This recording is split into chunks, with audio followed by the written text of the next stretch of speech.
So all of the stories I've been reading regarding Yerima's attempted murder or assassination, if you like, is from Vanguard. So I needed to go to straight to Vanguard to read exactly what happened, so I can give you some of the things that I thought, because I saw the headline and three things came to my mind, and I will give you the three layers of things that came to my mind. But first, let me just tell you what the story is that everyone is talking about.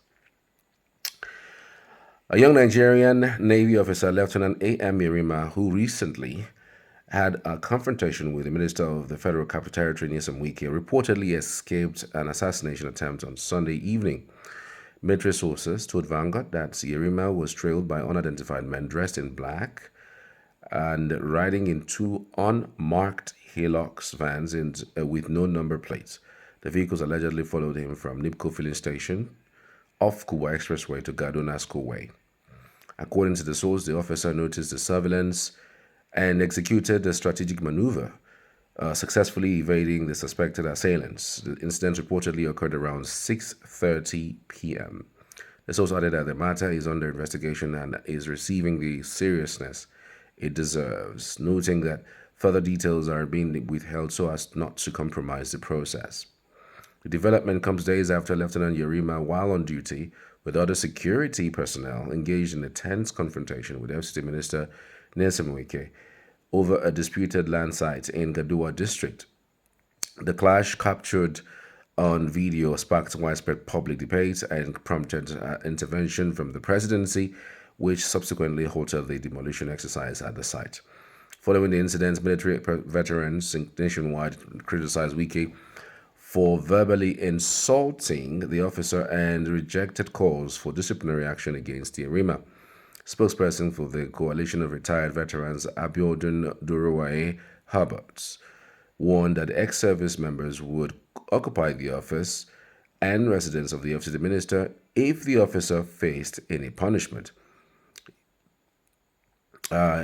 He stressed that military personnel owe allegiance to Nigeria, not individual public officials, and insisted that Wike must apologize for his remarks. So that's the story. Nothing concrete, nothing to hold on to say, okay, there was a shootout or the officer just noticed certain movement around him and he needed to do certain things because, he's trained to do that. Three layers of things that I am thinking that crossed my mind, and it would be one of them. One, somebody is trying to set up Wike. Oh, Wike just had an altercation with this Yerima guy, and the only way to put Wike into big trouble is by maybe taking out Yerima by way of assassination. Yeah, if we take him out, all hands will point towards Wike. Before Yerima, before the altercation with the minister, I'm not sure you even knew who Yerima was. Nobody knew who you. There are several officers like him who are in the military, who are low key, strong. They gauge. There are some who are even much more, bolder than this guy. But they don't show up the way they showed up. That's not the style that they tend to show themselves. They tend to show themselves when the chips are down. So it is possible that because of the position that the minister of the FCT holds with this government and the government of President Tinubu, and Tinubu, of course, because of the role that he's looking to play with him as regards weakening the opposition, specifically PDP, and maybe winning the 2027 election, you know that Tinubu will never let Wike go because he still has a role to play. Maybe if this was post 2027, then you'd have been saying President Tinubu might just kick him out because you don't need him for anything. He's not coming back again. So, but he needs everybody on board. As besides what he's doing, the drama he's playing with having all governors to defect to his party, he needs Wike at least to hold rivers. Do you understand? and he's gra. He's also needed to corner south and maybe parts of southeast. So because of that scenario that is playing out within that circle, you see people who are now saying, okay, how do we get Wike into trouble? Maybe take Yerima out, put him out, assassinate him, murder him, kidnap him, whatever. As soon as that is done, all hands will be pointed towards. I mean, before now, Yerima wasn't under any threats. Nobody was threatening his life. He was moving like any other citizen or any other military officer. So he's not. Why would all of a sudden his life will now become under threat after the altercation with the minister? So somebody is trying to play some cards. If we take out Yerima, all hands will be pointing towards Wike. Here, you see what you see the angle I'm coming from. That's one layer. The second layer, the idea that Wike now has a grip on the FCT. He collects people's lands and reallocate it to people anyhow, arbitrarily, anybody. He doesn't really care. I mean, for somebody to go to as far as even taking away PDP's secretariat, that place, that particular building, and asked for them to pay a certain amount of money. I mean, for him to even revoke so many lands and is in the verge of reallocating them, and some he has already reallocated.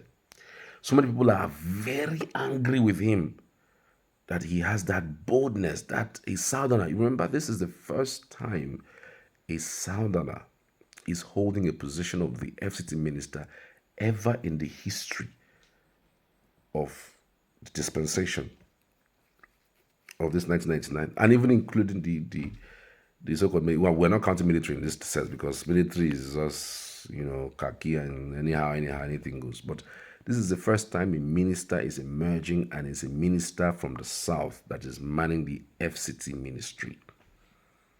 And many people in the north don't like it. So anything to make him look bad, to make him look awkward, and if this can go, if they can hold on to this to make him look bad, by all means, bam, they will do it. Another layer is the fact that Wike has his tentacles across the FCT right now. He has his boys on ground, and his boys are most likely trying to outdo or maybe trying to prove something to Wike. Oh, look, I want to prove that I love my boss, and by loving my boss, let me do one or two things that will make him see that this guy will do this thing. If he knock him down, or now he will just give us the order. It could be that he has these overzealous boys who are around him, who are giving him this heads up that look, nothing they happen. He has he has boys. Those his Rivers boys that he used where he was governor. If you want to really know how Rivers people feel about what happened in with the minister and Yerima, look at what Asari Dokubo said. Just listen to what he said, and it will give you an idea of what an average Wike lover, Wike follower thinks about that situation.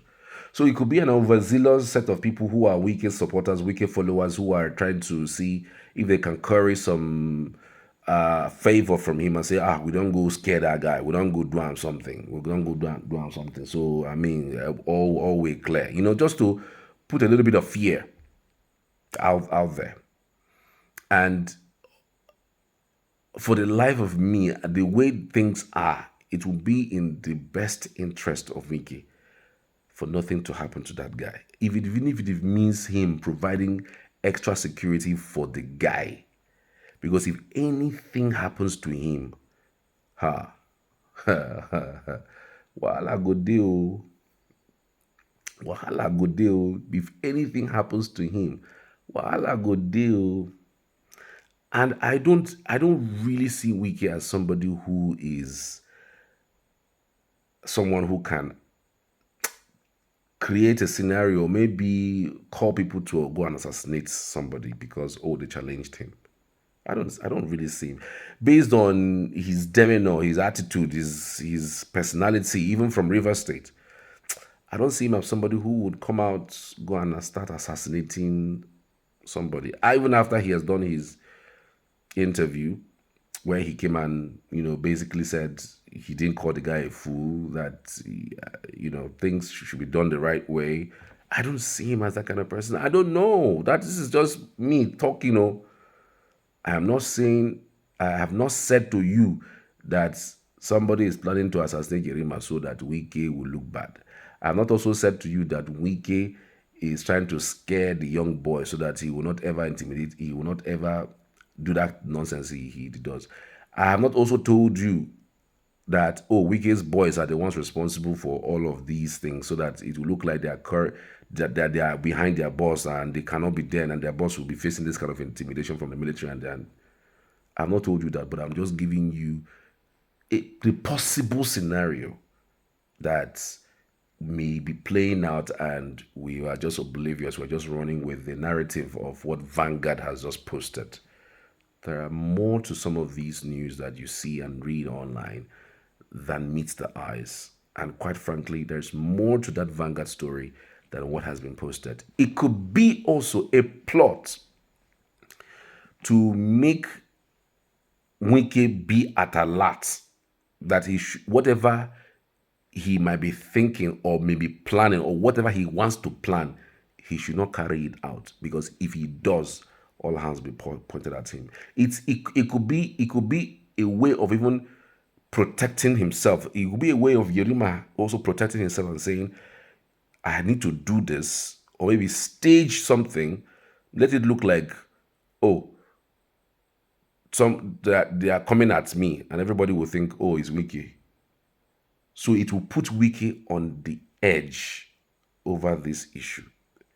You can imagine what Wike is thinking now in his mind. Say, see me see trouble. See me see wahala. I have not also told you that Yerima faked his attempted assassination so he would curry sympathy from the public and get some protection and maybe promotion from the military. I have not also told you that. So please, whatever you do with this information I've given you, so be it. Whatever you make do with this little layers, I've given you 3 or 4 layers to this whole thing, so be it. But again, like I said, not everything you read on the line, or you read on social media, or even your national dailies are truly the real thing. They just maybe sometimes fly a kite and hear what you would say, and they have got you talking, and anything and everything is possible. Thanks for watching. See you on the next one.